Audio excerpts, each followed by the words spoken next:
நல்ல ஒரு டேஸ்டியான சிக்கன் பிரியாணி, சிக்கன் சுக்காவும் தாங்க பண்ண போகிறோம். இது எப்படி செய்யுதுன்னு பார்த்துடலாம் வாங்க. பாஸ்மதி ரைஸ்லேயே நல்லா டேஸ்ட்டாக உதிரி உதிரியாக சாதம் நல்லா உடையாத நீளமாக இருக்குது பாருங்கள். இது எப்படி செய்யுதுன்னு பார்க்கலாம்.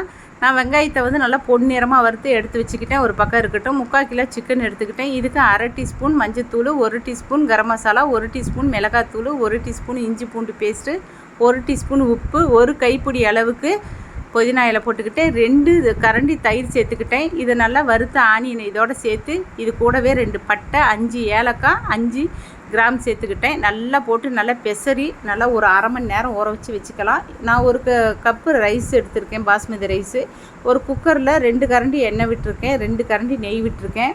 இதில் பிரியாணி பைசஸ்லாம் போட்டு 3 பச்சை மிளகா, 3 பெரிய வெங்காயம் வெட்டி வச்சுருக்கேன். அதுவே இதோடு சேர்த்து நல்லா வதக்கிக்கலாம். இது வெங்காயம் வதங்கினதையும் 1 கைப்பிடி அளவுக்கு புதினா, 1 கைப்பிடி அளவுக்கு மல்லி இலை போட்டுக்கலாம். நீல வாக்கில் வெட்டினா 2 தக்காளி இது கூட சேர்த்து நல்லா வதக்கிக்கலாம். இப்போ 1 டீஸ்பூன் உப்பு, 1 டீஸ்பூன் மிளகாத்தூள், 1 டீஸ்பூன் இஞ்சி பூண்டு பேஸ்ட்டு நல்லா வதக்கிக்கலாம். இப்போ நம்ம பெசரி வச்ச சிக்கன் இது கூடவே சேர்த்துக்கலாம். இது கூட சேர்த்து நல்லா ஒரு 3 நிமிஷம் நல்லா வதக்கி வச்சுக்கலாம். இப்போ நான் 1 கப்பு ரைஸ் எடுத்திருக்கேன். 2 கப்பு நம்ம தண்ணி சேர்த்துக்கலாம். இது நல்லா கறியும் சேர்ந்து வேகிறதுக்காக நான் வச்சுருக்கேன். 2 கப்பு தண்ணி ஊற்றிக்கலாம்.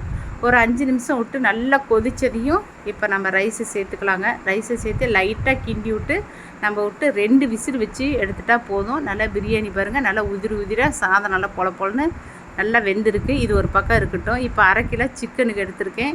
மிளகாத்தூள், மல்லித்தூள், கரம் மசாலா, மஞ்சத்தூள் போட்டு உப்பு போட்டு நல்லா பெசரி வச்சுக்கலாம். இது ஒரு பக்கம் இருக்கட்டும். ஒரு கடாயில் கொஞ்சமாக எண்ணெய் விட்டு பிரியாணி பைசஸ்லாம் போட்டுக்கலாம். கொஞ்சமாக சோம்பு சேர்த்துக்கலாம். அது கூடவே நீல வாக்கில் வெட்டின ஒரு பெரிய வெங்காயம் போட்டு நல்லா வதக்கி 1 டீஸ்பூன் இஞ்சி பூண்டு பேஸ்ட்டு, 1 தக்காளி போட்டு நல்லா வதக்கிக்கலாம்.